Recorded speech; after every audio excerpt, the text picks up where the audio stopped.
Hello everyone, welcome to my new blog. আমি ডিমের কারি রান্না করেছিলাম, সেই রেসিপিটাই তোমাদের সাথে শেয়ার করছি। প্রথমে আমি ডিম এবং আলুগুলোকে প্রেশার কুকারে দিয়ে সিদ্ধ বসিয়ে দিয়েছি। তারপর এখানে টমেটোর পেস্ট বানাচ্ছিলাম গ্রেটার দিয়ে। তোমরা কিন্তু চাইলে একদম সূক্ষ্ম ফোটার যে গ্রেটারটা হয় সেটা দিয়ে কিন্তু করে নিতে পারো। দেখো একদম সুন্দরভাবেই হয়েছে, একদম মিক্সির মতনই। তারপর আলু এবং ডিমগুলোকে ছুলে নিয়েছি।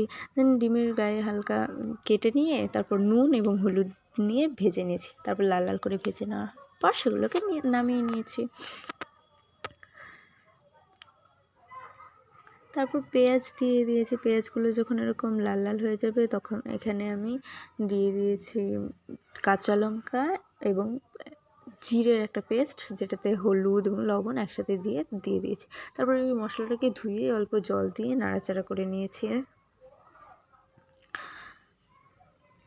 নাড়াচাড়া করে হালকা কষিয়ে নেওয়ার পর দিয়ে দিয়েছিলাম টমেটোর পেস্টটা দিয়ে সেরকম ভালো করে কষিয়ে নেওয়ার পর সুন্দর করে ওই ভাজা ডিম এবং আলুগুলো দিয়ে নাড়াচাড়া করে নিয়েছি।